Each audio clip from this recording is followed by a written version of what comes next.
webale nnyo munnaffe akyagenda maaso n'okuba ng'otugoberera ng'otuwuliriza tukwebaza tukusaba ekigambo kimu subscribinga likinga teekako komenti baako ne gw'otegeeza ensonga zino tuli ku mukutu gwa Kimbowa updates yonna gy'osinzidde munda mu ggwanga ebweru waalyo tukulamusizaako nze omuzzukulu wa Kisolo Martin Kimbowa nate komyewo tubeeko n'ensonga ez'enjawulo ze twogeramu ate ze tuttaanyaamu oba ze tuttaanyaako tubatambulize wamu n'okumanya.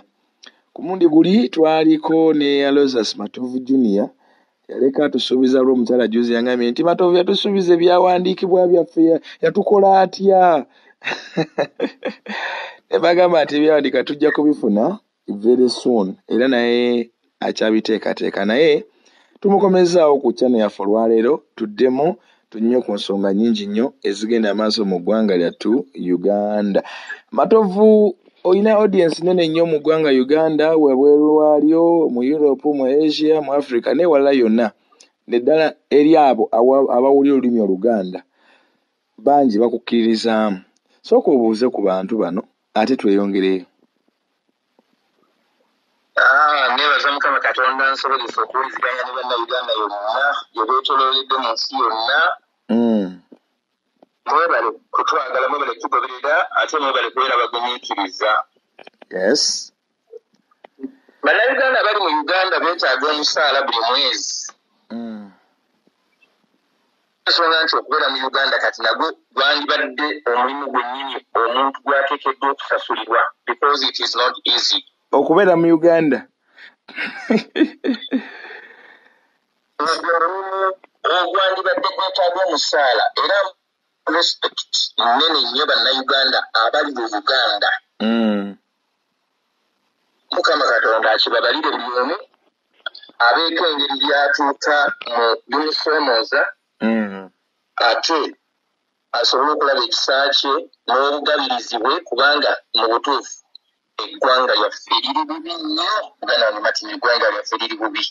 Mbadde waliwo gwe mbadde nyuma naye nagamba naye abantu ng'eggwanga balyabulira buli ku makya n'akawungeezi ne mu ttuntu kiki ekigenda mu maaso ne mugaagwe tolaba standards of living nti zaafuuka nzibu eggwanga lyayawukanamu lyafuuka lya bitundutundu naye nga Matovu y'omu ku baatambulamu. Kati omuntu aba alifalinga ku Matovu Junior agamba atya eyawaŋŋanguka eyafuluma eggwanga kunoonya kiki kye tuba tukutaaminge tutya? Matovu Junior mumutaaminge nga Alozas Matovu Junior kubanga yonna gy'oli oba wonna gy'ogamba wera w'obeera era osigala oli ekyo. Osigala oli ekyo. Ewe nali Uganda waliwo abaana bange nga bali ebweru wa Uganda ndowooza nga bagamba naye akola ki Uganda? Musajja oyo talina kubeera Kampala mu kiseera kano. Kitegeera. So nafunanga abantu bangi nga bagamba tulina kubeera Kampala, tulina kubeera Kampala. Kati era bangi abali nyina abantu abanzikiririzaamu n'amazima kituufu nyina abantu bangi abankuliriramu nyina abantu bangi abanzikiririzaamu ate nyina abantu bangi abangoberera. Era neebaza Katonda nti ebiseera ebisinga bwe nkwata ku nsonga ne ŋŋamba nti kino Katonda atera okufuwa omukisa mu mbeera emu oba endala n'ensanga nga waliwo abantu bangi abangoberedde. Singa otumbira abantu abakava e Uganda oluvannyuma lw'Amatovu Junior okuva e Uganda ojja kwewuunya. bayitirivu nnyo abafulumya ensi eno abali mu maaso ga kamera tobala.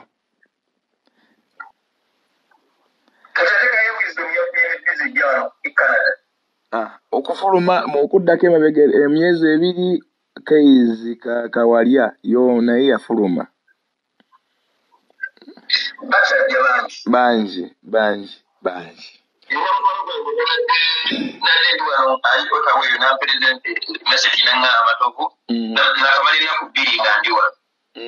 Naye yatuuse naye yatuukulali Uganda tiyali mukwano gwange nnyo kiri awo. Namawulire ekyokuba namawulire kimufuula ow'Oluganda.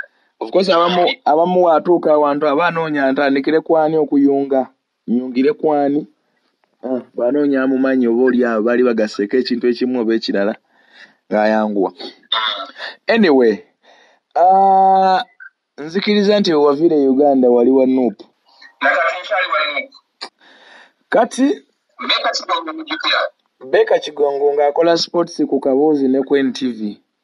Ali Canada. Ne Beka Kigongo. Okakasa.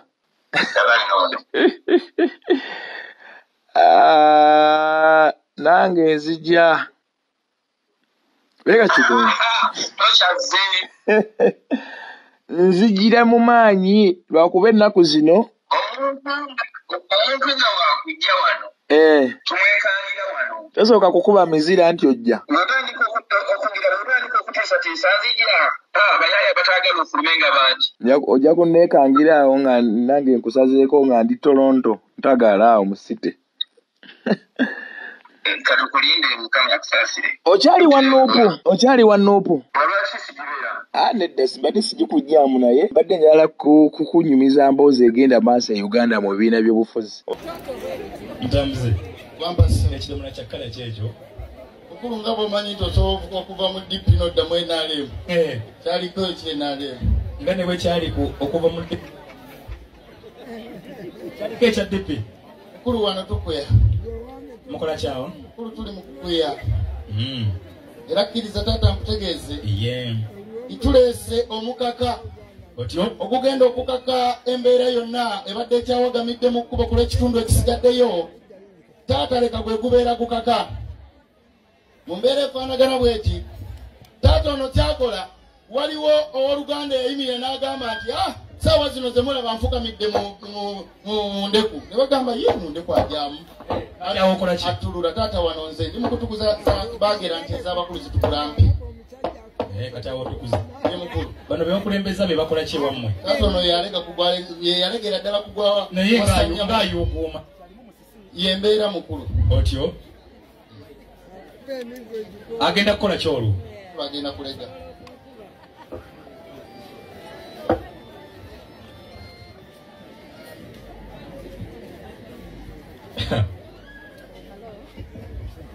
Mukulu kkiriza nkutegeeze. Eddiini zonna wano weeziri. Mukulu kkiriza nkutegeeze. Eddiini zonna wano tuli nazo. Otyo? Era buli cupa wano etoola salaamu ekiraga nti nsiraamu. Etya? Tekiri nti nno ziratoola salaamu. Mukulu leka nsooke ku ddiini eno. Ddiini ki? Abantu mwenna abali ku mukolo. Njagala okubeebaza. Mwebale kujja. Kati waliyo abagamba nti bagenda kunywa nga ffe tetunnakombako. Nakino kibategeeze. Enjogeza ebeera wakati w'aboogezi ababiri nga boogereza ekitundu ky'omukolo ekiba kisigaddeyo. Tekitegeeza nti abali ku mukolo munywako. Kizira n'okutta kitta kubanga boogezi bokka be banywa. Bwe n'owulira nga kikuluma okukamala okubwekutuzi oteeka butegesi mukolo ogugwo naawe n'otandika okubinywa. Ate nakino mukitegeere aboogezi si be bagula enjogeza. Enjogeza ebeera y'abali ababa bazze okuwasa. Ffe tubanywera ku bunywezi. Amiina. Taata kakati omusiraamu katole sana. Wa alaikum salaam wa rahmatullahi wa barakatuh. Alufu wakazikaza. Wano bunyaawo. Mukulu wanji wali abogerera abafu ne bagamba nti simanya kakati ku lw'abafu abaafa simanya katuwa kansire ikigata ku lw'abafu nabo bonna abogera bwatonze kanne kansire ku lwabwe. Tosobola kuyiwa wansi lwa myoyo gyagenda. Kati bw'oyiwa wansi omwoyo gunywedde gutya olwo kuba kukutaalira abafeera.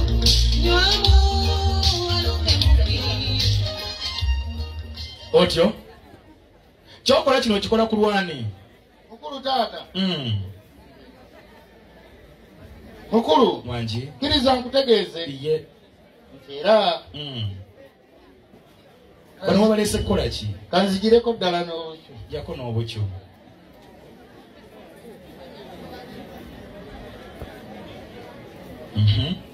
Kati bw'ojjako obukino zaako ki? Bunya wano sitaani yeegazaanyiza mu tundutundu. Gambye ku bunyaawo.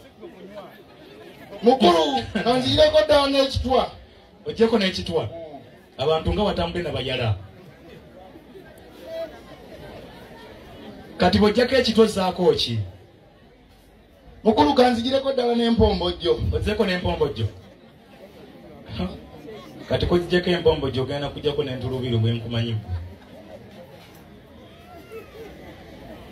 Bunyawo wano sitaani yeegazanyiza mutundutundu. Bw'omala okujjako entulubiro zaako ki? Mukulu n'empombo gyo era kanjijjireko ddala. Ojjako n'empombo gyo. Otyo? Naye n'obadde bubi.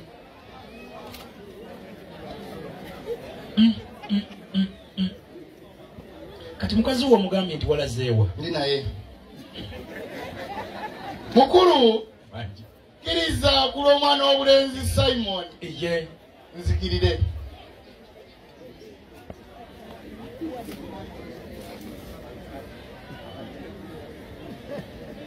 Okkirira kula Simon. Mukulu kula omwana w'obulenzi Mubiru. Ye. Nga y'omu ku baaguze naye nga talina yadde access ebituukako okunywa. Ye. Kanzikirire.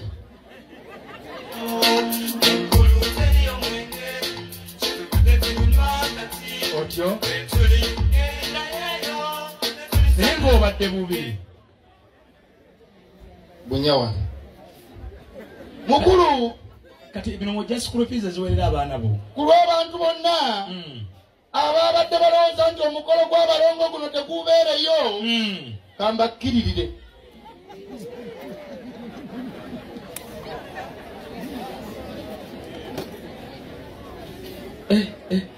Wayi mwagala kunjogezaako nti nno. Oba banagamba bino ebyokunywa wakabiyiga. Nti ndiwo people power yekka mwenaali okutambulirayo. Ewale ku musalaba. Naye ekyokola kye bayita batya? Kakati oliko mmandwa ki? Namalira ezzinga kuba eyo yebbisa. Kati wano ofuuse mubbi. Mukulu. Kuba abantu bonna abanjogeredde ng'enkuba etandise okutonnya nti kati asabye biki? Kanzikirire.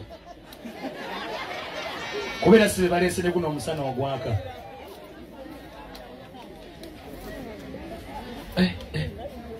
Bunya wano sitaani yeegazanyiza mutundutundu. Mukulu njagala okwebaza ku lw'enteekateeka. Ku lw'omukulu ono abadde apapidde ku kyokunywa kyo kyenkuleetedde mukulu kanzikirire. Omukkiriridde? Naye baba obadde bubi. Kwebuzaabuza naye obadde bubi. Mukulu kkiriza nkutegeeze nti naleetedde ggwe. Obadde byonyo byange. Mukulu naleetedde ggwe. Era taata gwono ngamba nti nno tupopo alinali mugofu wadde oba kankatoze ku salaamu lewaawo mukulu. Waalaikum salaamu wala.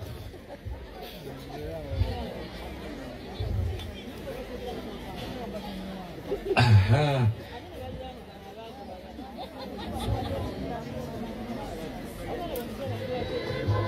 Ogambye wadde oleetedde nze? Taata mbadde ndeetedde ggwe. Nkale. Naye ate omukulu ayinza okukkirira n'otamuwerekerako.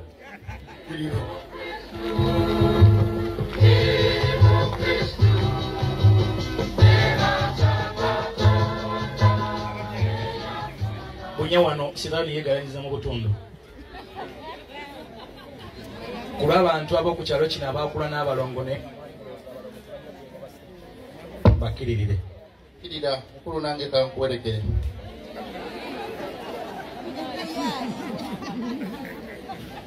Buli akola obulungi agwala empeera. Bunya wano sitaani yeegirisiza mu butundu. Kuba abo bonna abanyoomola emirimu gy'aboogezi mubeera mu miitingi eyo ne mugamba omwogezi mumusaleko akakadde amumu ekinaana kyokka sime mu byogera kambakkiririre. Kkirira.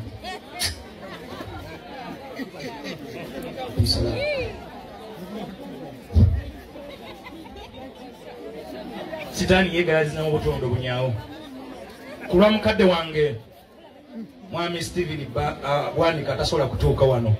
Awulira nti oba oli awo yandibadde akuba kuno enkambi naye siyinza kuwa okwekuna enkambi leka nkukkiririre. Kkirira. Mukulu ku lw'abasirikale bonna abakuumaddembe bo bambi ababeera ebweru eyo nga bino bawulira biwulire nga ne ku mmere tebabalowoozaako kanzikirire. I have never known why people drink alcohol.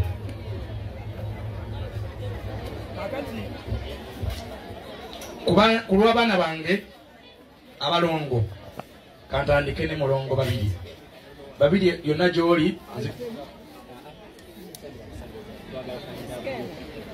Ku lw'Abayisiraamu abali ku mukolo guno n'esswala ze musaala nga ziri 5 n'eraaka yaayo kantandike n'essugoyi.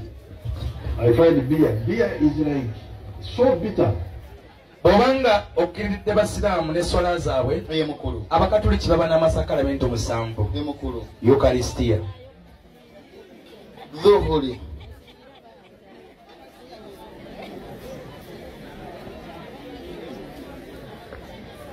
kusiigibwa kw'abalwadde yadde oyo asembayo, Aswiri.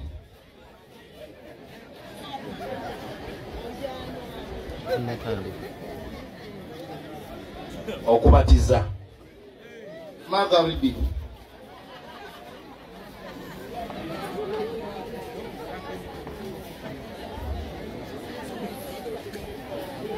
matirimunye ly'abafumbo,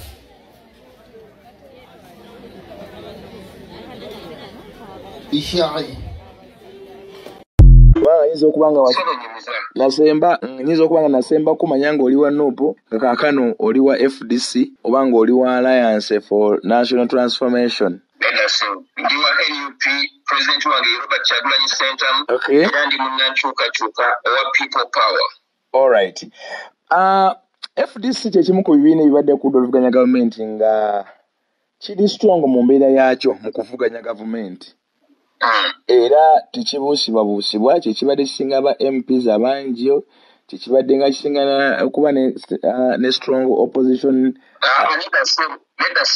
Kyekyali kisinga ba MP abangi nga NUP tenaba kujja. Mbadde njogera ebyo nga nzizeeko emabega ebbanga lya myaka 3.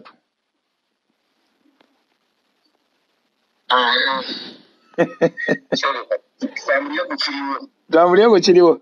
Kale ngambe nti kyekyokubiri. Kale kibaddeko ne strong candidate, kibaddeko ne opposition leader ow'erinnya abaddewo ng'era amanyikiddwa era nga tosobola kusangulawo linnya lye ku chaati y'abannabyabufuzi ba Uganda, that is Dr. Kanu Kizza Besigye. Kibadde ne ba leaders mu kibiina munda nga b'amaanyi era nga bonna tebabuusibwabuusibwa oba tebayisibwamu maaso, newankubadde nga NUP yajja nejja n'amaanyi agaayo ate amalala naye ne bali baasigalayo. Ekibiina kizenga kitambula naye emivuyo gyakyo gyatandikira, sinza kugamba nti oba gyatandikira wano oba gyatandikira wali, wabula ennaku zino ekiri e Uganda ekibiina kyayuliseemu ebitundu 2 oba 3. Waliwo ekitundu ekyasigadde ku headquarter ng'ekyo bakiyita Amuriat Nandala Mafaabi. Waliwo ekitundu ekyagenze Ekatomi ng'ekyo bakiyita Katonga Road, ekyo nga bakiyita Dr. Kizza Besigye, bakiyita Doreen Nyanjula, bakiyita, mulimu n'abalala abatalabika nnyo. Then ne mubaamu n'ekitundu kati mulimu abo abali dabo eno n'eri. Kati ne mubaamu n'ekitundu kye baatuumye Ssemujju Elias Lukwago n'abalala, era bo ng'ebyabwe babikolera nsambya ku sharing all. Abantu bano betwogerako bonna balina obukulembeze obw'amaanyi mu kibiina. Ssemujju ye spokesperson w'ekibiina. Kitegeeza buli ekiyitawo mu kibiina ng'omu ku batuulawo ku executive y'ekibiina aba akola ki? Aba akimanyi. Elias Lukwago ye deputy president owa Buganda region. Kitegeeza atuula ku nneka FDC oba olukiiko olufuzi olw'okuntikko olw'FDC. Kyebagenda maaso n'okulwanagana nakyo kye bali mu kwerumiriza, bano balumiriza bali nti mwafuna ssente za Museveni. Bali bagamba mulage twazifunira wa? Kakati kyekigenda maaso mu kibiina kya FDC. Omuvuyo guno bwana Matovu nga ggwe political analyst alabye ku formation y'ebibiina by'efuzi bino nga bitandika nga bibeerawo nga bigwa nga bisituka nga bigwa nga gavumenti ebisokolamu abantu nga ebatwala ebasuula. FDC enedda engulu oba ejja kgenda etyo nga Democratic Party. Naye ate muganda wange ate tuyambe ebyokoze n'ozijja kwa bulungi abawuliriza Twandiyise judgment ennungi oba okutunulira obulungi bengenda okwogerako. Yes. Naye kisookera ddala nze omanyi nze ndi wanjawulo ku bannabyabufuzi oba ba political analysts nti nze njogera ekintu nga bwe mbadde nkimanyi oba nga bwe mbadde nkiraba so si nga abantu bwe baagala okukiwulira. Yes. Nze nalonda Dr. Kizza Besigye emirundi ebiri. Mu 2021 nga jjidde mu reform agenda namulonda. Ne mu 2016. 2016 I think era namulonda. Naye saddamu kumulonda. 2011 n'omwesonyiwa. 2011 nalonda DP gwe yasimbawo. Teyali Mao?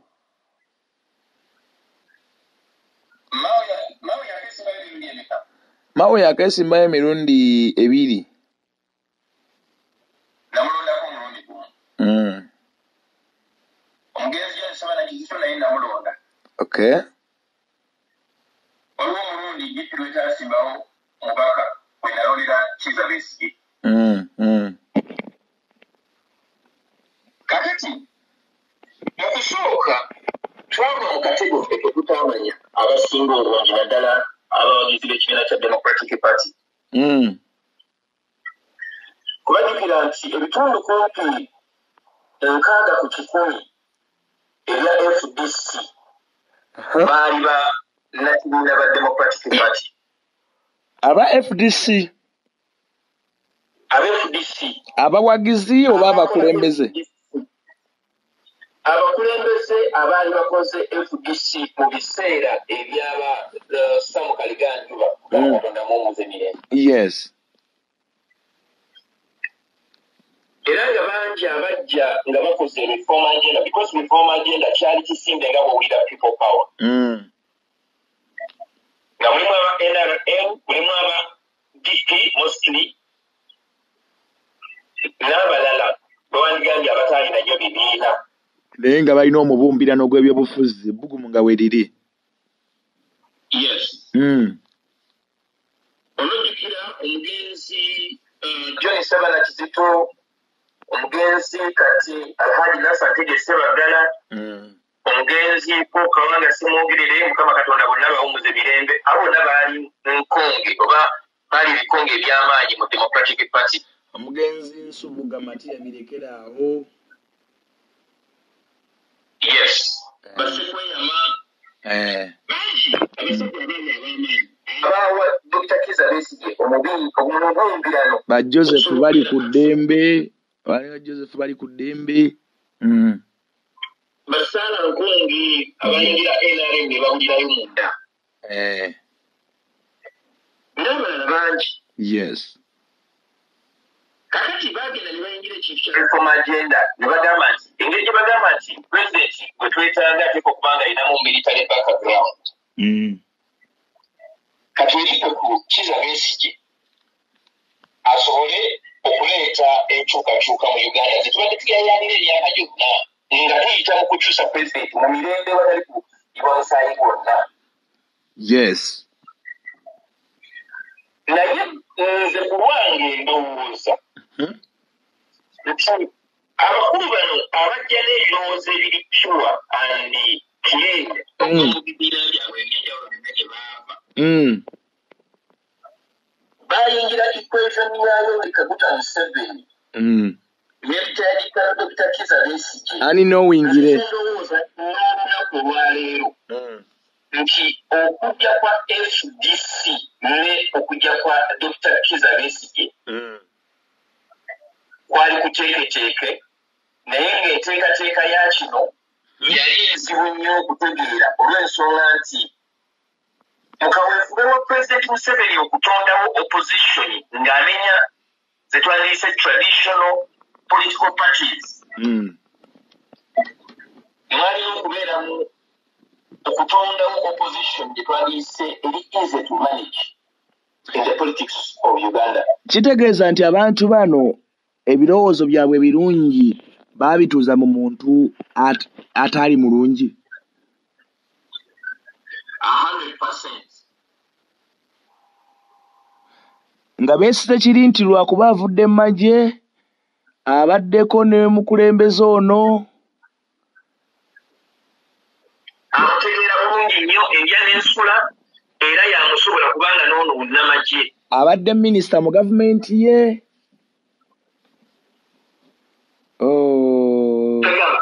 bamwesiga nnyo nga balowooza nti gwe beesize asobola okuleeta kye twandiyise enkyukakyuka naye nga ne bwe yandibadde nga bbiddwa akalulu nga bwe kyali mu 2021 nga bwe bagamba nti ddala butuufu Besigye yawangula akalulu yali tasobola kuteekawo mbeera yakulwanirira kalulu akaali kabbiddwa nga Museveni ge yateekawo nga kalulu kabbiddwa mwaka gw'ekinaana. So Besigye omuntu ataalina bumalirivu kukyusa byaliwo mu kiseera ekyo kubanga yali alina opposition ye yali erina okubaako ekkomo weekoma. So gwe mu ndowooza yogamba nti formation ya FDC teyali mu mutima mulungi gwa opposition? Teyali wadde abamu ku bakulembeze bo ekintu ekyo tebakirengererawo. Okay. Era kyoba olaba nti ababaka bonna ababanga abagagga bonna abateeka ssente mu FDC ng'etandika oba mu reform agenda. Yes. Bw'okola research n'obagoberera n'omanya nti ono yawaayo miliyoni 10 oba miliyoni 5 oba miliyoni 10 oba miliyoni nga bagamba yawaayo ssente eziteegaanika. Abo bonna bonna abawaayo ssente mu kaseera kano bw'obanoonya mu business arena, they are either out of the businesses, they are either dead or out of the country. Yes. Abasajja abateeka ssente mu reform agenda bonna baasangukawo kati. Mu Uganda bwe babanga waliwo akyaliyo mu Uganda era ebyobufuzi yabiviiramu ddala complete and also n'asigala kutunula butunuzi oba yayavuwanyizibwa n'abeera nga takyasobola mu business oba yafa oba yasindiikirizibwa okuva mu Uganda n'afuluma Uganda kweri ebina. Okay. Oba yayingira NRM okuprotectinga kyeyali asigazizaawo. Be bano batulaba ndaba yali ani ono prime minister eyawummula yaliko eno n'abako mu DP n'abako mu UPC n'abako wa n'amaliza nga agenza mwenda mu Lugunda. Abolaba ba speaker kakati aliko Anita Mongo yava mu FDC wuyo kati ali mu NRM. Olaba Thomas Tayebwa abo bonna baali mu FDC ne bajja kati bali mu NRM. Anyway, kati olowooza nti ebbanga lyonna FDC lyebadde mu nsiika y'ebyobufuzi bya Uganda ebadde mu kitwandiise amakwekansamo? Bakira kiguumaaza.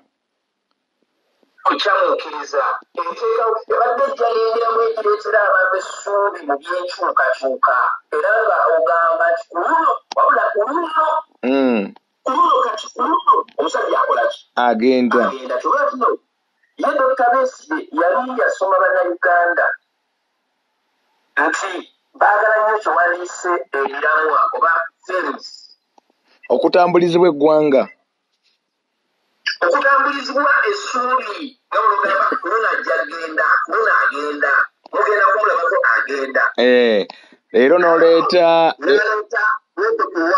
wokotuwaaka n'aleeta defiance obategedde ebintu ebirina titles naye nga tebibuka waliwo neeta kewetaaga ka 4GC waliwo weetayo kasuubi waliwo leeta kati ate 4GC omanyi lwaki 4GC yagwa teyali ya FDC naye yali mu bamemba ba FDC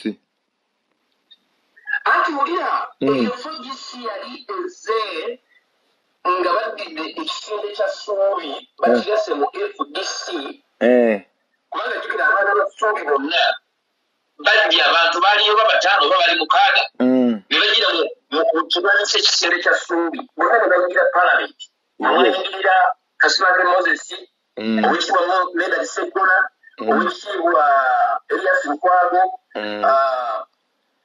gundi ayingirirawo Mike Mabika ayingirirawo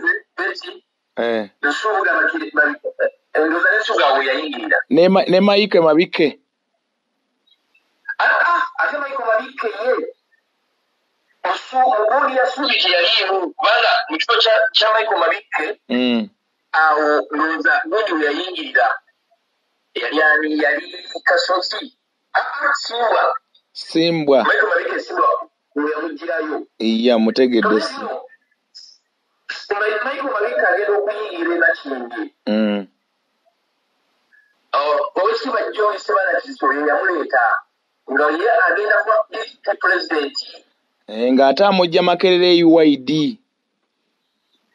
yes yamwesigamye omwana oyo era tobola nti no kijja kubeera kizibu bannayuganda okuddamu okuwa Mike Mabike obukulembeze bwonna mu palamenti oba obwa meeya oba obwa LCC ne chairperson lwansonga yabitrayinga omusajja n'abitrayinga trust ye n'agenda ewa Museveni n'alya ne Museveni. I know.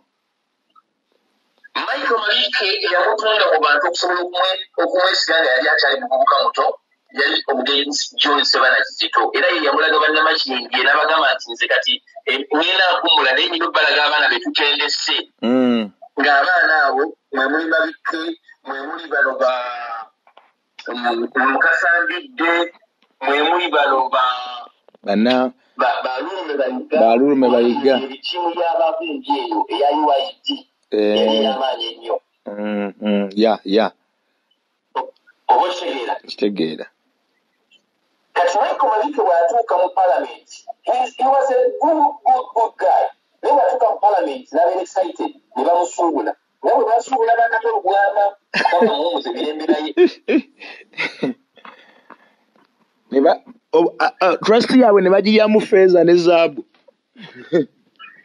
ate bano abasajja ba Ssebaana Kizito baali bamanyi era ebyobufuzi babitegeera era kasita yavamu kye twandiyise mu guidance ya Ssebaana Kizito Ssebaana Kizito najja n'agamba abantu nti omwana yandyamu olukwe omwana yanneekulira takyampulira ate yaddamu okulondebwa ku Makindye East Makindye East yakomaawo kati yasigala ku bimeeza bya ku TV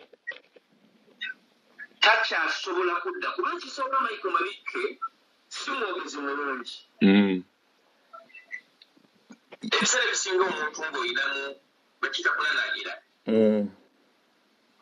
tosobola kwanguyirwa kumatiza bantu obadde olina ensonga gy'oyagala yalina bubeezi trust abantu gye baali bamutaddemu olw'omuntu eyamuleeta bamwagalira nnyo ku John Ssebaana Kizito kuba John Ssebaana Kizito talina kyakaakolera abantu be Makindye nga Ssebaana Kizito akyali minisita wa housing yeyatandika Namuwongo estate n'agamba abantu mujje mugule ploti mujje tutandika ekibuga ekirala like residential ng'abantu bagyenda era ojja kwesanga nga Ssebaana Kizito y'omu ku basinza ploti mu Makindye ogundi awo mu eriye gye bandiyise eya estate ya Namuwongo olw'ensonga nti ye nga ye yali okudemonstratinga ne yeegulira mu ploti obw'enjawulo abantu batandika okukola ki okugula byakulaakulana nnyo ng'ali mu minisitule ya housing I know n'atandika kundi estate so kagenda okudda ku FDC yes yagenda neereetera abantu bonna abawagira reform agenda okugwa mu business era abaakitegeera amangu ne beetegula ne badduka mu ggwanga mwe muli Dr. Albert Kiyingi nga yalinda mu kiseera nga gyali best naye nga Kiyingi oyo yateeka ssente nyingi mu FDC mu reform agenda naye bw'onoonya kampani ya Kiyingi gye bayita eya Dehez International mu Uganda erinnya liyinza okuba nga gye liri naye nga bizinesi yagwa nga bagifrustratinga yes era ojja kwesanga nti abasajja baabwe n'abateekamu ssente nnyingi mu bifoma agenda bonna bonna sisobola okukirulinga out oyinza okwesanga nga n'omugenzi Suleiman Kiddo yali omu ku baafainansinga ebundi eya bifoma agenda era ebizibu bya Greenland Bank oyinza okwesanga nga totally oba majorly byaba kukuba kino Kiddo yali muwagizi wa kitwandise opposition ng'ate akolera mu gavumenti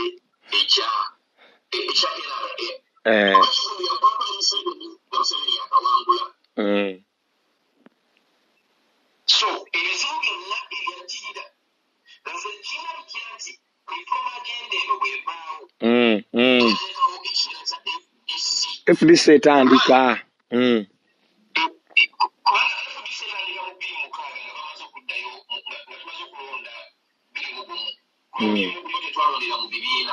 yes alenga abantu bangi abanga mu bibiina ebyenjawulo bagende mabega wa FDC ne bayituma emabega wa reform agenda era bangi tebadde mu bibiina byabwe ne bayingira FDC ng'etandika era ebibiina babyabandoninga baba bagamba katulege reform agenda tugikoze katwagala kukola kibiina lwaki udde mabega ate kati era wano wekituuse omubende n'abangi bagawulira kati awuufira abasajja nga Sam Kaleganjuba ne bagashigale mu FDC bawafulugutu basajja bangi nnyo bano Ogenga Latigo professor bava mu mu areas ez'enjawulo ne babeera nga otunula FDC yasooka yalumba Elia Kategaya abamu baddayo naye abamu bakola baali basigadde yali amaanyi nnyo FDC yes naye nga bangi abagenda bo baali bamanyi nti ebigendererwa bya Besigye kwali kukyusa bukulembeze mu mirembe naye nze nga bato nkirowooza nti Besigye yateekebwawo okubeera nga anyeenya n'okulaga international community nti mu Uganda waliyo opposition esobola okunyeenya ku President Museveni era nga wabaayo okulonda ne kuggwa ne balangirira abeera wangudde webale nnyo kati okuva olwo emirundi gyonna FDC ebadde nga yeetaba mu kulonda kwa bonna mu Uganda emirundi gyonna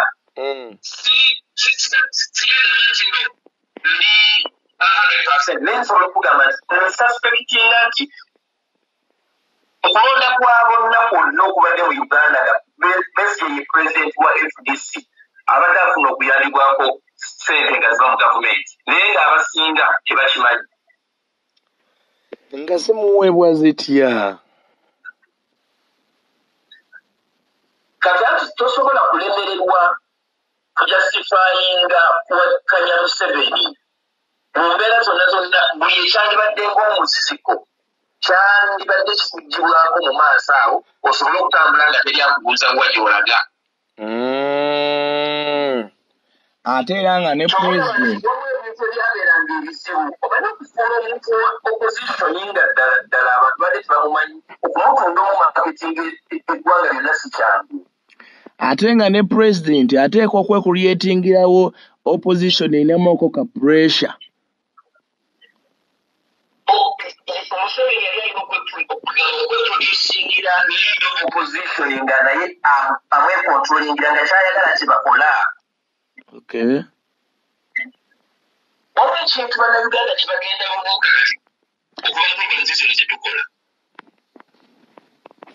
kati abasajja abo bonna abaali mu nsiko babeesigye bamuntu bano basinyefunza baani waliwo ebintu bye bakkiriziganyako nga niwe kiba kyoba ki balina okubitambulirako we call that comradeship gwekimanyi nti up to now olwaleero luno Mugisha muntu akyatula ku kanso ayikamandi ayihiya naye nakiwulira ne gundi nkuwulira bulungi Mugisha muntu ayihiya ne Genocide Jusa. Wani? Ne Sejusa mwenyini. Naye akyagituulako. Kati bwekiba kino Mugisha muntu akyatula ku Amikanso ate asobola atya okuvayo n'agamba nti nno ajja kuvuganya Museveni naye ng'ate balina bwe batuula ne bakkaanya. Ng'ate Museveni mukama we mu Amikanso. Obutegera kyekulaga kati okulaga nti waliwo demokulasiya bakulaga nti no Mugisha muntu asobola n'okwesimbawo naye tebakikulaga mu gundi mu general public nti no Mugisha muntu atula ku Amikanso era ffe ab'omunda ffe tusobola okubitegeera because banaba byetutegeera ebintu bingi nnyo. Kati wenkubuuliza ligimu ekulembera FDC kaŋŋambe nti ligimu ekulembera FDC obudde buno ne ligimu yatandika yaleeta FDC oba kale n'obukulembeze bwa Besigye ng'omuntu nabo tebamanyi kye bagoberera tebali kimu. kati ebyobufuzi bya Uganda okugwa kwa basajja nga John Sibana Kizito in fact kakugambe nti opposition ya political parties mu Uganda Democratic Party yakoma ku John Sibana Kizito. Ekyo kituufu. John Sibana Kizito yateekata n'agikwasa Robert Mao n'akunda Democratic Party. Nesigalawo mu bigambo naye nga teriiwo kyobalaba nti abantu nga Nambooze onalebo Nambooze bakireke basobola okwawukana ne Robert Mao kulembeze bwe nga balina bingi bye beebuuza byakasobola badda. Kituufu. Basegona Bampuga Basegona owekitiibwa Medard Segona owekitiibwa Elias Lukwago bayigalome n'abalala abalungi ebufuzi babiviiramu ddala ne bagamba nti akatujja ku politics kole ebintu byaffe. Yes. Gundi bwe yafa ono nga Meja Obote bwe yafa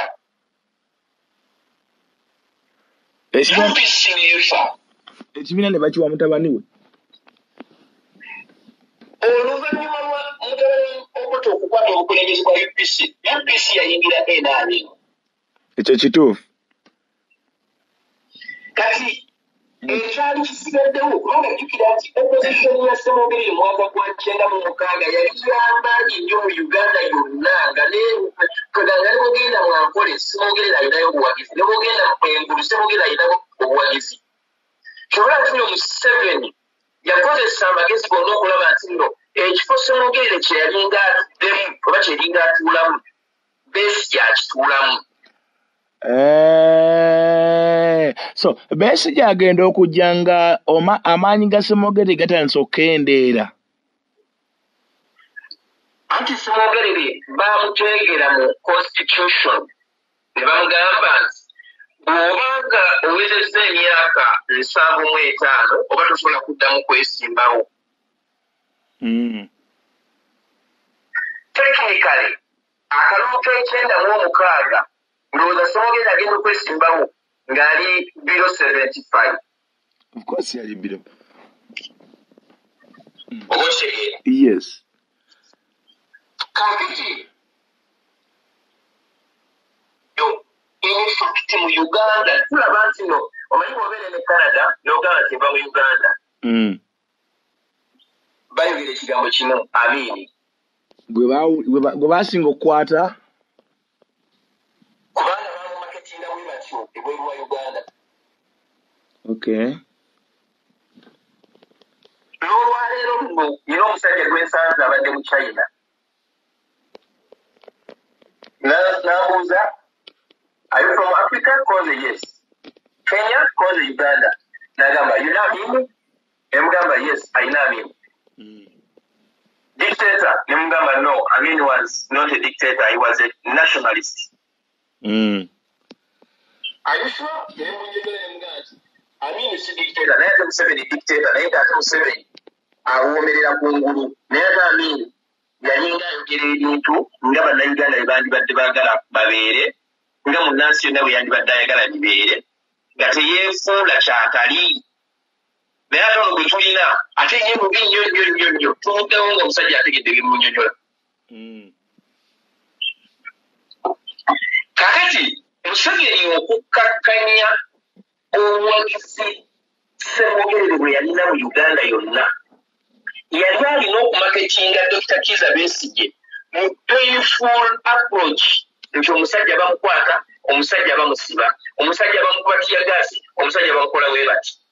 In fact, Besigye oyinza okugamba nti tekaliga NRM ke yawaayo okuggyawo obuwagizi bwa opposition yonna mu Uganda. Kino kizibu nnyo omuntu okukitegeera naddala omuntu alimu ng'ali mu opposition ng'abadde alaba engeri omusajja gye bamukubamu tiyagaasi.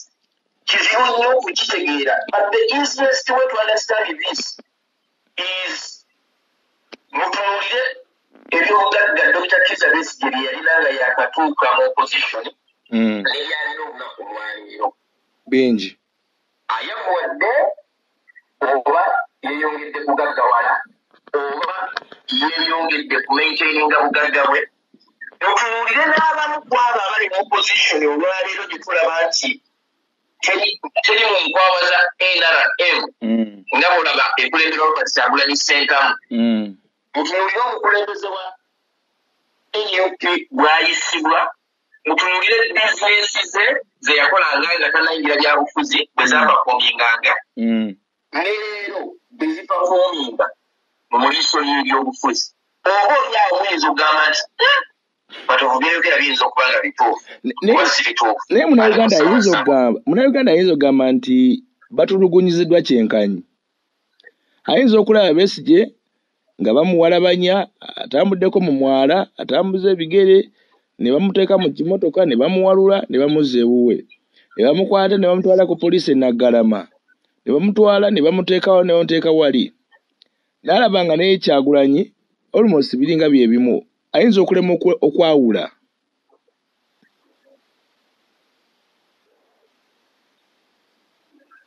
Nkugambye President Museveni bwe yamanya nti Kigundu awagira reform agenda yagalawo banka ya Greenland Bank. N'amwavuwaza. N'ebyobugagga byonna Kigundu bye yali alina ne bigenda nga bibugibwako. Lutembe Beach yali ya Sulaiman Kigundu. Kati weebuuza ani nannyini Lutembe Beach. Sulaiman Kigundu yawola Jerusalem Sale ssente ng'azijja mu Greenland Bank. Weebuuza ssente ezo ze yamuwola Sale yazizaayo oba kaali kavundi gabaga nti kafolyo kakwagwaza Sulaiman Kigundu. Okimanyi nti no Greenland Bank nga bagenda okugiggalawo. Okimanyi nti Besigye yajjayo ssente ze zonna eggulu limu era ne bagiggalawo. Gwembuulira. Nze eriyo zange zankimpa ekyo nti omusajja yawithdrawinga ssente ze zonna ezaali ku account. In the next days, Greenland eyo bagita bajja Green Bank. So in your analysis, you strongly believe that Besigye was planted. I still believe I have ever met Dr. Besigye. Namutunulako mu maaso ge ng'ali mu ofiisi ye. Nindaba tewandiise his true feeling eri abantu oboolyawo abali ku opposition. Nga bw'ogamba osobola otunuulira omuntu n'akulaga enyiike ku mutima nga bw'ogamba nti nkola ekintu kino naye n'ono naye ngenda mutwalamu kukemebwa ate male mulekeyo afiireyo. N'olaba kye bayita facial expression. Nakinya face ye kyenasoma ku face ye nga kindaga nti many people believe in me but I'm not one. They have faith and trust in my opposition leadership. Kwe kutandika batakola kino sijja kwetaba mmwe bataagire kino sijja kwetaba mu kalulu sijja kukola kino. Olaba Besigye yagambanga abantu nti akalulu tekasobola kukyusa Museveni. Obukitegeera naye ate mu FDC ne basimbawo candidates okusobola okugenda okuvuganya ne Museveni so nga ate DP mu myaka gya 2021 bagamba ati tugenda kwesimbawo kateeka amaanyi gaffe emabega ewa Besigye ne mu 2006 DP yazira okusimbawo ababaka ba Parliament ojjukira Dr. John Kennedy Kyamuz okujja mu Parliament DP yali ezize teyasimbawo bakulembeze 2006 DP teyasimbawo bakulembeze mu kibiina kya DP Kennedy Kyamuz wayingira mu Parliament wetufunira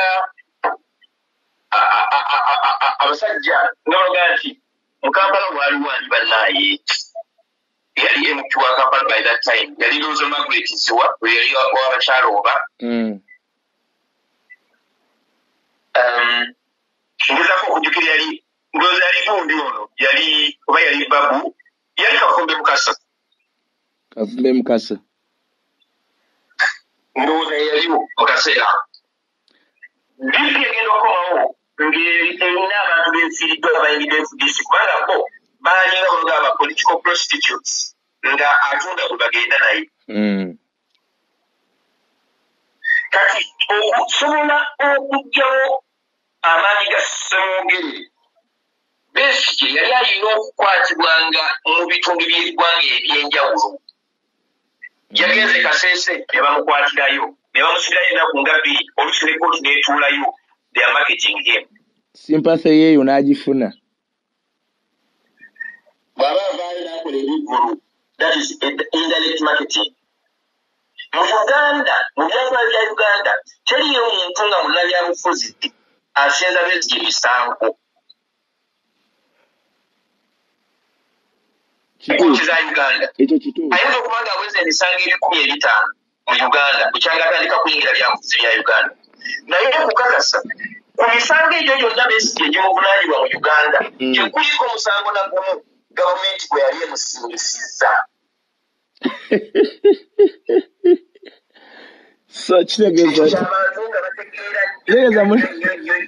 tosobola kubanga gavumenti ekuguddeko emisango 15,000 ne wabulamu omusango n'ogumu bwe guti ogugguka nga gavumenti esobodde eguwangudde ng'ekukusingisizza tekisoboka okuleka nga kulinamu interest nga erina engeri gy'oyagala olaba bakusingisa omusango nga oli innocent ate watya nga bakutte nga weekalakaasi ne bagamba nti omuntu amukutte nga amenya amateeka bwegadde ne bamugenda mu maaso g'omulamuzi n'awookinga free emisango ne gigobwa nga tewaliiwo kitu na kimu bwe kiti gavumenti ekukwata n'ebulwa obujulizi nega nti tukirinamu interest ogumu ogwokubiri emisango 10 misango 2 gwe munafu oba gavumenti wagibwaki bwebanga tukumanyi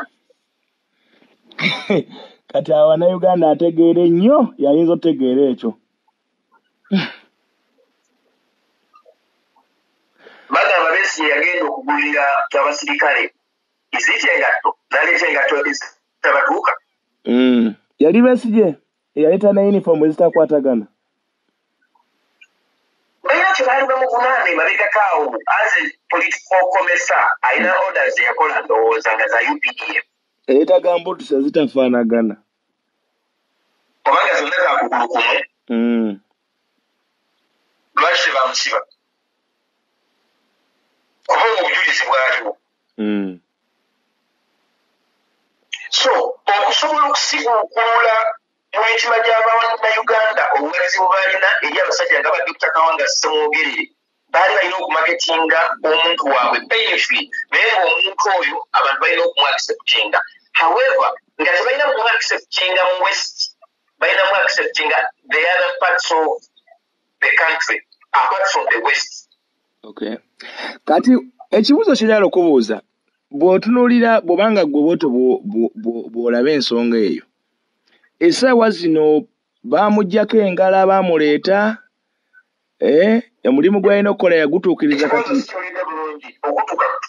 kyembadde mbuuza kiri bwe kiti nti essaawa zino okusina ku analysis yo olaba nga omulimu gwe yajja okukola yagumaliriza baamuggyako engalo oba akyali mu system oba akyali mu activism oyo kubanga tulaba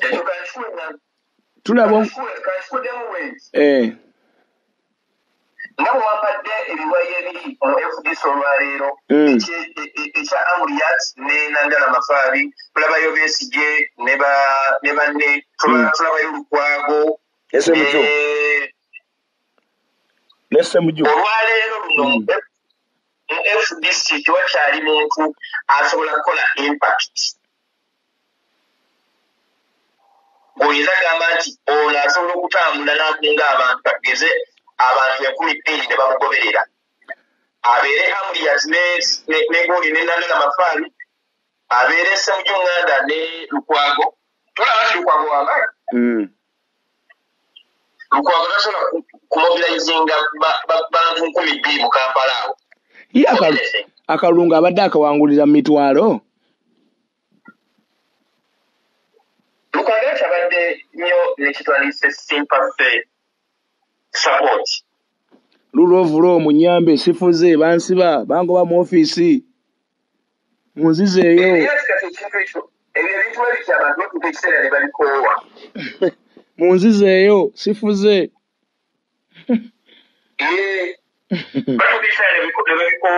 omanyi obatunulira ebyobufuzi bya Uganda nga wekuganye nti opposition ebaddewo ebadde ku remote control. I think that is the best way to define this.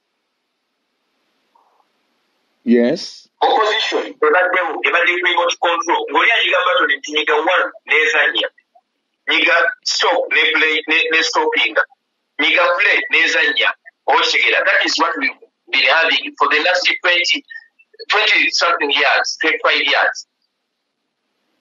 Okay. Okitegera. Kakati Besigye takyalina mbavu esobola kukunga bannayuganda for anything because bannayuganda kati baabuuse ne bamanya nti ono omusajja bulijjo twamwesiga naye teyali ku kyaffe ekyokukyusa obukulembeze mu mbeera yonna oba mu mbeera yonna. Bannayuganda nga basazeewo okuwagizi babukuwa naye ate bwe bakuta era bakuta. Kati bwe yali ate ekyo teyasobola kupreparinga muntu ayinza kumwenkana mu FDC kubanga abali mu FDC bonna balinga abali average bwe batunuulira bamaanyi naye tebasukkuluma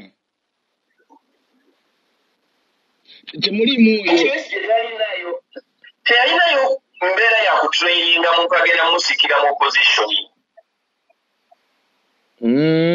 Yali ayagala asigale nga ye face ya opposition mu FDC paka nga maybe obanga Museveni afudde kyobalaba nti ne mu kaseera nga Mugisha Muntu ye president wa FDC era Besigye yanoonya engeri gy'akomamu ne babeera nga balina president ate atali bafuna candidate mu kaseera ako ate nga si yali president w'ekibiina ekintu ekitali kya bwenkanya wadde nga bonna baali bakibiina kyekimu ate nga bonna baali bannansi n'afuuka invisible.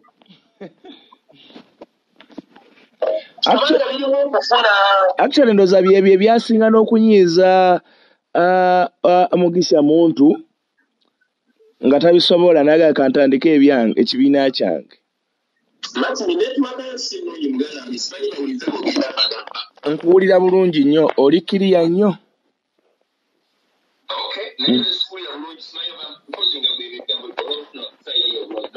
Nze nkuli esebo ye yatandika obusuubuzi mu kibiina olunaku lwe yatandika okuyingira ebyobufuzi n'atandika okuyingiza. Teriiyo muntu ayagaliza mulala kufuna nga kyagenda okufuniramu ono ate kimusuula bweru. Mu Uganda tannazaalibwa. Bwe kubanga teyasobola kuzimba muntu amwenkana mu layini eyo. Yali tasobola kumuzimba. Kubanga bwe batunulira abakulu abali mu FDC essaawa zino nga bwe nkunyonjere nti bonna b'amaanyi naye temuliimu oyo gw'olaba asukkuluma. Oyinza okwesanga buli omu w'amaanyi mu karijoni ojja kwesanga Nandala nga w'amaanyi mu Mbale side mu Eastern. Osanga power nga wamanyi nga wamanyi mu North. Samujjo jamusanga nga wamanyi kira oka. Okay, temuli moyo asobola kuba Uganda yonna. Kasanguulire ki? Abantu tebalonda Elias Lukwago Lwabulanchi wa FDC mu Kampala. Tebalonda Ssemujju Nganda Lwabulanchi wa FDC ekira. Babalonda ku ekyo kye bayimirirako ng'abantu. Ssemujju Nganda, it is his capital, not the party that sold him. Yengo omuntu. Engage ye branding is no positioning. Era kugamba nti ne bwana esimbawo omwaka 2026 ajja kuwangula lwa nsonga. His personality did not betray abantu abamulonda. Okay. Oshege. Naye ate nga Lukwago okuleka ng'ayingidde Nuupu. Bananga ayingidde Nuupu 2026 Lukwago bajja mu kuba akalulu. Ku mulundi guno nkikugamba. Omanyi namutaddeko amaanyi essaawa zino. Simanyi. Bamuyita Ali Kasirye Nganda mulya nnyama. Ye yakulaga nti tagenda kudda. Ate yakulaga nti ekisanja kye kyekisembayo. Anti ate ayinza okufuna ekinyegenyege olw'ensonga. Ne ku mulundi guli bw'abadde ku mulundi guno gwennyini gwaliko. Bwe yagenda mu FDC nga FDC eremereddwa okufuna party president oba nga eremereddwa okufuna gwe yali ereeta ku bwa president. Lukwago oyo yali omu ku bali batunuuliddwa n'ababuuka n'agaana. Kati bw'anaddayo ku mulundi guno anakkiriza gye nga president kitegeeza byonna ebyobufuzi ajja kuba bisiibudde ebya Uganda. Kino nkikugamba muganda wange Martin n'abatuwuliriza abagoberera omukutu gwa Kimbo Updates. Emirundi gyonna Lukwago gye yeesimbyewo nze mbadde mulonda. Yes, sir. Naye bw'anajja ku bwa Lord Mayor mwaka 2026 nga tanyidde ku kaadi ya Nuupu. Nganda ajjamu kuba akalulu kubanga Nganda nyama mulya nyama ayina kwalite za Lukwago zonna. Okuleka ekya obuyigirize nti nno Nganda si looya. Mulya nyama ya muliko mulya nyama we Makindye. Ati era ye Ali Nganda mulya nyama. Yeah, kituufu. Ali Kasirye Nganda mulya nyama. Kwalite za Lukwago zonna ezandibadde zifuula Lukwago favorite wa Kampala mulya nyama azirina. Ekyo ekifo abasiraamu bakyagala nti at least nabo fesi yaabwe erabikirako awo mu Kampala. Yes. Musiraamu. Bw'ogenda mu Makindye Nganda oyo gw'olaba Kasirye mulya nyama. Yes. Yasobola okukonvinsinga bannannyini ttaka mu Makindye ne basobola okuwaayo ebikomera byabwe ne bimenyebwa nga Kampala Capital City Authority tebasasudde wadde 10 basobola okubakolera amakubo. Effort ya Ali Kasirye Nganda mulya nyama. Nkubuulira. Kubanga sente mu KCC ezaali ezigenda okukola amakuba. Naye nga tebalina sente zigenda kukompasetinga abantu. So ekyo kiba kyetaagisa omukulembeze ow'ensa. Omanyi obukulembeze mu Kampala era ekisinze okuta obukulembeze mu Kampala bayite Boggo. Omuntu ng'oyagaliza bannakampala waliwo ekiseera w'otuuka n'ogamba nti ku lwa bannakampala katukole kino. Nga kati si bya ntalo nga si bya kulwana. Nga si bya ntalo waliwo ebiseera by'entalo n'ebiseera by'okuweereza. Nganda afaanagana n'omukyala Joyce Ssebuggwawo bwe yali ng'akyali LC3 chairperson oba ng'akyali meya wa Lubaga. Nganda afaanaganira ddala n'omusajja gwe bayita Honorable Balimwezo Nsuluga nti ali mu palamenti okubeera Kawa. Nti ssente baba bamanyi nti gyeziri naye ng'okukola emirimu egyo mulina okubeerawo n'okukwatagana mumwe abakulembeze n'abantu ate ne authority. Yes. Nti gwe ng'omukulembeze akulembera abantu be bakinyi olina okwogera nabo ne baba ne contribution gye bateeka mu kitwandise development ng'ejja. Nganda akisobola n'agamba abantu bannange nze sina ssente za kubasasula naye ate kuba mulyagala ligenda kuba gyona mwenna mukkirize muweeyo byonna weeyo akatundu bwekatne bwe kati tusobole okugenda maaso n'okukola ekkubo. Abantu ne bagamba nti ekkubo likolebwe. Abasajja bakutirwa ebisaakaate mu makindi omwo. Kati ate Lukwago ye muntu agenda okujja akugambe temukkiriza bagenda kumenya nnyumba zammwe tulugenda kulwana twagala nfuga ya mateeka.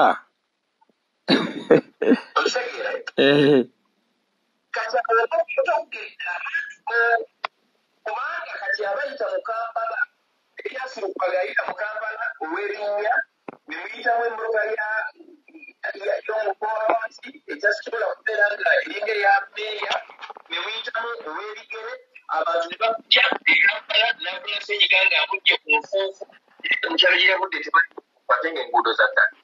Yes. Nkitegera bulungi nnyo. So Nganda bw'anajja nga wa NUP oba Lord Mayor ajja kulya kubanga wali akulaakulana erabikako. Ye wa NUP. Bwe tuddeyo ku muvuyo Lukwago asageze ekimala mu Kampala si myaka 15 kuba Lord Mayor. Ate ng'alinako n'obwa MP Kampala Central. Yaliko MP ndoze emyaka oba 5 oba 10. Yaliko MP, yes. Katonda oba kyamusaba ki mu by'obukulembeze abo. Awo oyagala ntebe nnene ya ggwanga. Kyekyali ekibazo kye mu 2016. Naye ebifa Besigye n'asigala ng'akyali w'amaanyi ate Besigye ageze okuba ng'avaawo ate ne wajjawo omuntu omulala.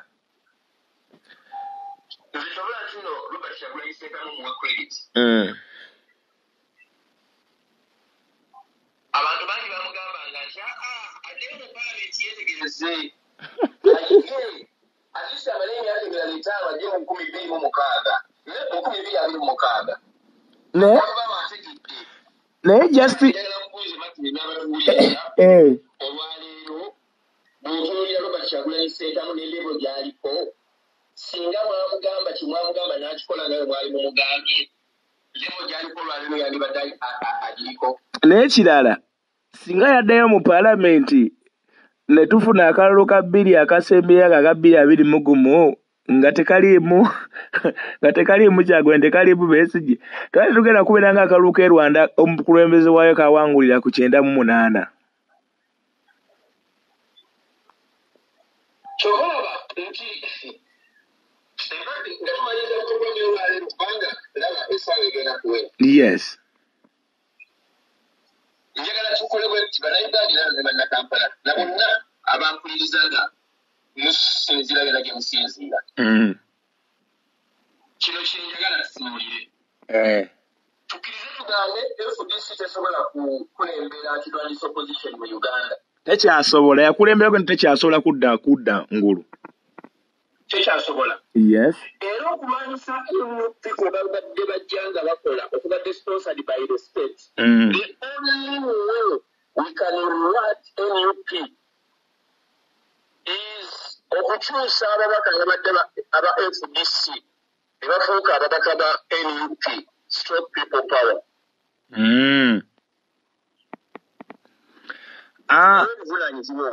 Ssemujju Sanite gy'alwanirira okutereeza mu FDC akisobola?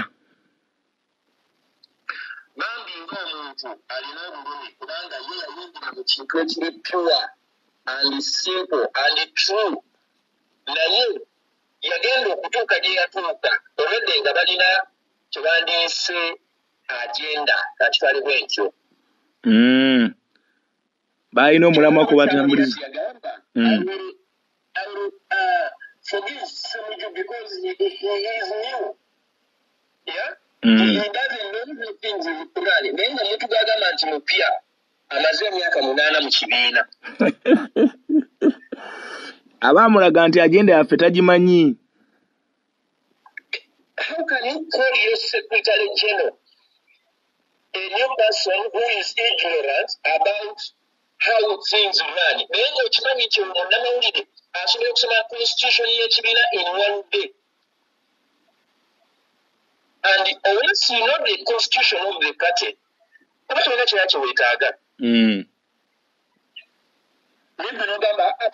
Tamanyi ngeri gye tukolamu bintu byaffe ebintu olwo bye mukolera obweru bwa constitution ey'ekibiina. Kati era bwe kiringa kakati Nandala Mafari for crying out loud naye sandi musubidde nti agenda kuddamu kwesimbawo nga MP okuleka nga oba MP yagufuula mulimu bw'anaaba akomyewo nga MP akomewo kati bw'aba nga asobola yesimbawo nga FDC president asobole okuba nga oba oli awo Amuriati byatakoze Besigye byatakola Mugisha Muntu byatakola Nandala Mafari abikola. Anti abantu abekera okubatiisa kwe kuba nti pate president ate bagenda ne bateeka mu buwayiro bwabwe ate yavuganya ne kuba president ate ng'entebe eyo bagitya. FDC gwe tulina okumanya FDC mu ngeri yonna yonna embeera eriwo yonna yonna kangame kino mitwe mu birowoozo ne mu ssuubi y'Abannayuganda temulowooza nti FDC esobola okuleeta essuubi lyammwe okubeera. Ekyo ekisooka. Ekyokubiri Museveni ayagala FDC nga bw'eri olwaleero nga bano bayomba balina n'okwerangira ssente ezitaliiyo nga tugeze Museveni yazibasuubiza naye ng'ate teyazibawa ate nga era tajja kuzibawa kubanga olwedde ekyabadde ayagala kiyiseewo. Kasa mutandika okwelumaaluma. Ye abayiseewo aba bamaze ng'agenda balala kati alumba NUP. Gwe kulaba bano balukwago abajima abo nga babajjayo bakagabo baani abo. Olaba mawu Museveni yagula DP. Naye obuzibu bwa Museveni yeerabira bwagula omuntu aba amanyi aguze n'abantu ababadde basubscribinga royalty ya omuntu oyo ya party. Nkukakasa Museveni yagula Robert Mao ne Silanda n'abawa ebifo kati emabega waabwe weebuuze bajja n'abantu bameka mu kibiina bateeka okuba nga tewali. Bwe baba nga bajja n'abantu abalala bangi ennyo bajja n'abantu ndowooza nga 20 ate nga tebalina bukule tebali influential nga tebalina influence eri awo y'amaanyi tebalina tosobola kungamba nti osobola okugula obuwagizi bwa Democratic Party n'oyingiza munnaddipu mu NRM olwaleero ekyo sinooza nti osobola okukyakiipenga tekisoboka tosobola ne bw'oba okikoze teba achievement oba otutebutwazi muntu alye buli ku ssente. Museveni buli wagenda okulamuza agenda ku mudaala ng'alaba kyagula nga ddala kigwa fit naye agenda okutwala okutuusa ewaka kyabaaguze nga bamuguziza byoya byanswa nga naye bwatira okuguza banne ebyoya byanswa. Infact nga bwe bagamba kyosiga kyokungula Museveni kyasiga ebiseera ebisinga kyasiga mu bantu ate naye kyakungula nga atuuse ewaka. Programu ya leero badde zaagala gisusa nnyo wano. Njagala Bannayuganda bafune ekitono nga kiri wamu baleme naye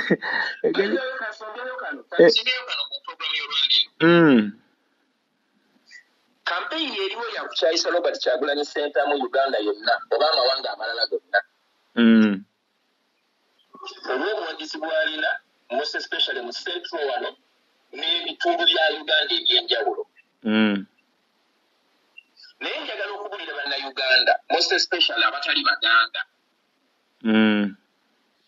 nti Kyagulanyi Ssentamu abagenda okusinga okumufunamu ate si baganda wabula ge mawanga amalala. Kuba abaganda muba mulwanira kyammwe kati bali abalala Kyagulanyi abalaze nti Kalamojja ngagga niyo esobola okuyigirizamu esinzira ku golodi waayo naye Omunyankole agenda kuva Mwankole ajja bbe golodi w'e Kalamojja atwale obugagga bw'e Kalamojja nga ne Kalamojja tebufunyeemu. ate enkola ya gavumenti nyangu nnyo mukeera ku makya ng'ewantu wamwe bayiyeewo abalaalo nga mmwe amagye gabayodeyode gabasudde. Kaakati ng'ogenda omulimu Kyagulanyi nti osimanya Muganda atwedinga tribalism naye nga Kyagulanyi obadde akulazeeka demonstrations ekubira ddala mu nnyumba ye alinamu abatali Baganda mikwano gye si Baganda bokka abantu bakolagana nabo ba mawanga ga njawulo naye olyakumatiza nti Kyagulanyi musosoze mu mawanga okumuteekako embeera eyo ey'okumubisita esinga. Ne bw'otunuulira top leadership ya NOP oyinza n'okwesanga nga abantu abasingako bonna bava mu West. Top leadership ya NOP. Era so tunabamu okulowooza nti NOP is another branch of NRM. Olw'ensonga nti no Kyagulanyi his inclusiveness eri so overwhelming nti ne bano bennyini abali mu bukulembeze ebatiisa.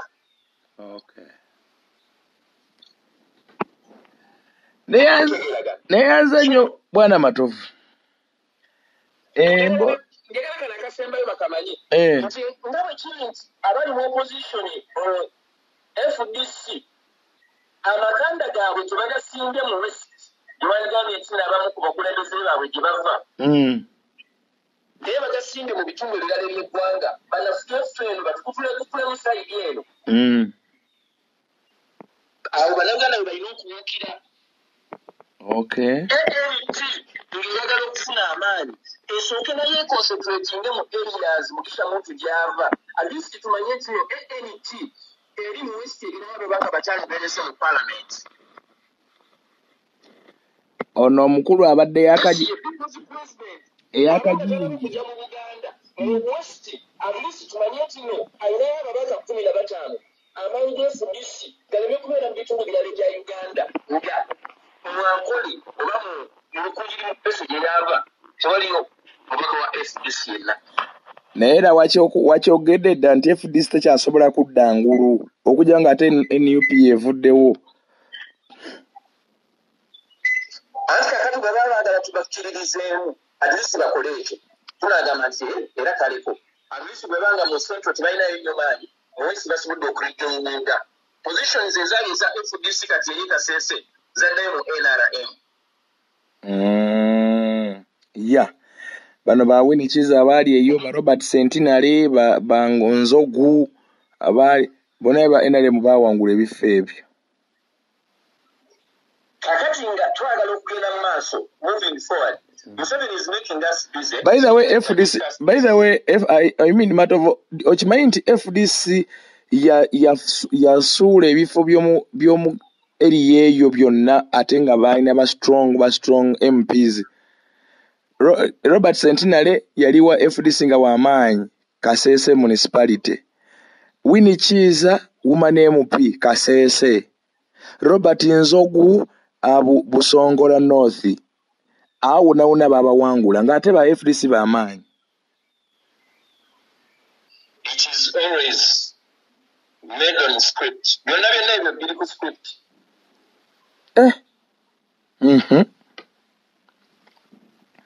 Byonna biri ku script. Nga FDC egenda mu maaso. Kizeegaane bannayuganda bagyagala bagitrustinga naye yo nga yo yaba betrayinga. And their betrayal is going to be rewarded by, like, Namonogamba, boycotting their activities, leaving their leaders wherever they are. Kati mission ya FDC yagwa lwakuba nti ate engeri Kyagulanyi gye yajja mu play yalemererwa emaliriza aba opposition bonna. Nabo ne balemererwa okuwumbawumba ne balemererwa emaliriza. Kyogera bati there is a lot of money excuses emikono okulwanyisa Robert Kyagulanyi Ssentamu nga bwe kitabangako oba nga bwe kitabangawo mu byafaayo bya opposition mu Uganda. Mu byonna byeyogedde tosobola kuzibala mu myaka Museveni gy'abadde nga afuga. Mu byonna byeyogedde siyinza kubibuusabuusa kubanga ate bw'otunulamu omusajja abadde ajavuganya nga yakavuganya emirundi ena nomaliza n'ogamba nti sikyazeemu kuvuganya tewaliiwo electoral reforms. Olwo abantu adde bajja bakugoberera emirundi ena oba bagambye bagoberera ani olwo kitegeeza oba balesaawo matigga Matovu njagala kusibula njagala kusibula abantu abatuuliriza era abantu batugoberera mwebalinyo mwebaliddala munansonga wawembadde obaolyawo ng'anyogedde ebyotabasanyusizza ekisomo ekisinga nze omulwadde w'omusujja simuwa kofusiraba omulwadde w'omusujja muwa ddagala kweri aba akaawa naye aba awonya. Nja kusaba abantu bangoberere ku Matovu Media. Yes. Kweri ku channel Matovu Media. Basubscribing, baliking. Okay. Aye tujja kuba tugenda maaso n'obbawo content omulala nga tuwadde ekifaananyi ne audio. Alright, tweyanza nnyo tweyanzegesebo. Webale tufisizanga wakadde. Amina, akadde k'otufisizaawo sebo tukeeyanza.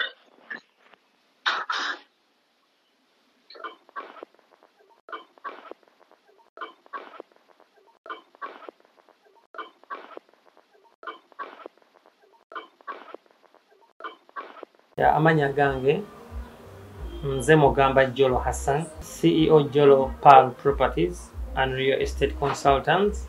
Bakuwonya pressure y'obupangisa n'ofuuka landlord. Tugula ettaka n'okutunda ettaka, okupunta ettaka oba walina obuzibu oba oli alina ettaka lyala li surveying, then tukola property management. Bw'oba olina ennyumba ze z'abapangisa nga ziganye, otuyamba ku bantu okuprocessing ebyapa bya land title processing ne transfers. Tukufalinga Real Estate Consultants free. Tukola supply za raw materials akasente akatono akamiliyoni emu n'ekitundu tubateekera estates ennungi, amasannyalaze weegali, amazzi weegali ate nga n'enguudo nnungi. So estates ezo ziri mu bifo eby'enjawulo: Gayaza Road, Katosi Road, Masaka Road. Jolo Regional tusangibwa Misindye wano Trading Center ovudde Namugongo nodde Sonde Misindye roundabout way. Ne office yaffe ey'okubiri eri Mukono Kayunga Road awo after Rubis petrol station. Office yaffe endala ey'okusatu era Kamu Kamaleni. Osobola tufuna ku namba zino 0703 666 7575 oba